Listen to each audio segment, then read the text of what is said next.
ብዙ ቅዱስ አባታችን ብዙ ጠቅላይ ስራ አስኪያጅ ብዙ የቅዱስ ሲኖዶስ ዋና ጸሐፊ ብዙሃን ሊቃነ ጳጳሳት የዚህ ታላቅ ጉባኤ ታዳሚዎች የአፋር ሀገረ ስብከት የ2017 ዓመተ ምህረት ስራ አፈጻጸም አጭር ሪፖርት እንደሚከተለው አቀርባለሁ።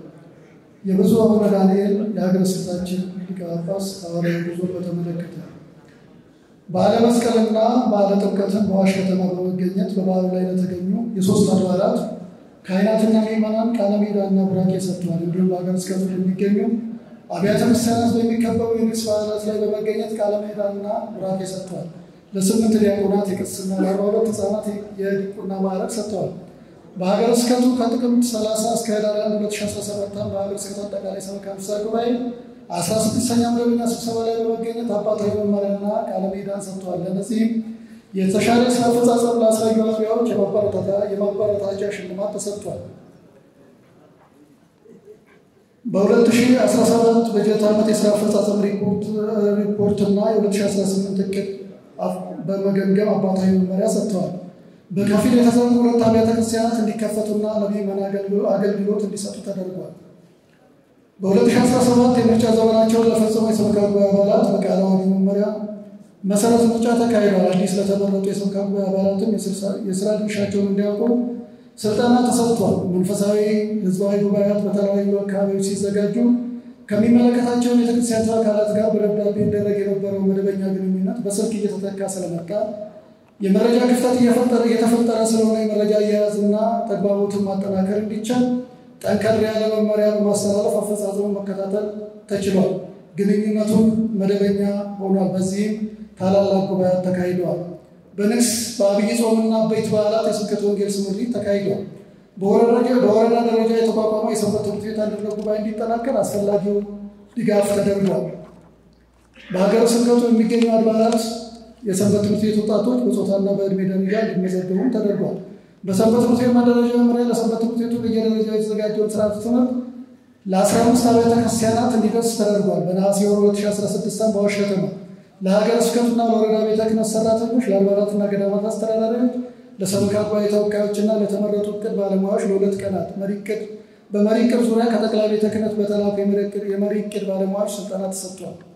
በአዋሽ አርባ መካነ ቅዱሳን ቅዱስ ሚካኤል አቡነ አረጋዊ ገዳም በተቋቋመው አዳሪ አብነት ትምህርት ቤት በአዳሪነት 20 ተማሪዎችን በተመላላሽነት ደግሞ 34 ተማሪዎችን በድምሩ 50 ተማሪዎች እንዲማሩ ተደርጓል። ለአብነት ትምህርት ቤቱ በማኅበረ ቅዱሳን ዋና ማዕከል ለ10 ተማሪዎች በወር ለእያንዳንዳቸው 2000 የበጀት ድጋፍ ተደርጎልናል። በዚህም በተጨማሪ ለ3 የአብነት መምህራን የደሞዝ ድጎማ እየተደረገላቸው ይገኛል። ለዚህም ምስጋናችን ከልብ ነው። በአዋሽ ደብረ ሳሌም ቅድስት ማርያም ቤተክርስቲያን በሚገኘው የአቡነ አቢብ በጎ አድራጎት ተቋም ለ20 አረጋውያን እየተጦሩ ይገኛሉ። ለተዘጉ አብያተ ክርስቲያናት ድጋፍ ተብሎ ከጠቅላይ ቤተ ክህነት የሚላከውን በጀት ድጋፍ ለሚያስፈልጋቸው 5 አብያተ ክርስቲያናት እንዲሰጥ ተደርጓል። በሀገረ ስብከቱ ለሚገኙ ገዳማት ከጠቅላይ ቤተ ክህነት የተላከውን የገዳማት በጀት በአግባቡ ተልኳል። በሀገረ ስብከቱ በጀት ዓመቱ ሀገረ ስብከቱ በአዋሽ ከተማ ገዝቶት በነበረው ቦታ ላይ በብፁዕ አቡነ ዳንኤል መመሪያ ሰጭነት ባለ 2 ወለል ፎቅና ባለ 9 ክፍል ጌስት ሃውስ ግንባታ ተጀምሮ የጌስት ሃውሱ ስራ 80% ተጠናቋል። በአዋሽ ደብረ ሳሌም ቅድስት ማርያም ቤተክርስቲያን የተገነባው የብርሃን ምንጭ አንደኛ ደረጃ ትምህርት ቤት አስፈላጊው ደረጃ በማሟላት በ2017 ትምህርት ዘመን የመማር ማስተማር ስራውን ጀምሮ በበጀት ዓመቱ የብሔራዊ ፈተና የወሰዱ የ6ኛና 8ኛ ክፍል ተማሪዎች በሙሉ ወደ ቀጣይ ክፍል ተዘዋውረዋል። በሎጊያ ለማቶት መድኃኔዓለም ቤተክርስቲያን ይሰራ ያለው ባለ 3 ወለል ሁለገብ ህንፃ ግራውንዱ ተጠናቆ ለዘመን ባንክ የተከራየ ሲሆን ቀሪዎቹ ክፍሎች ለተለያዩ አገልግሎት እንዲውሉ ተጠናቀው ለመከራየት ዝግጁ ሆነዋል። የሰበካ ጉባኤ ምርጫ የተደረገባቸው ሁሉም አብያተ ክርስቲያናት የኦዲት ስራ ተሰርቷል። የሀገረ ስብከቱ ሂሳብ ከጠቅላይ ቤተ ክህነት በተላከው ኦዲተሮች ኦዲት ተሰርቷል። በኦዲቱም ጥሩ የሆነ ግብረ መልስ ተገኝቷል።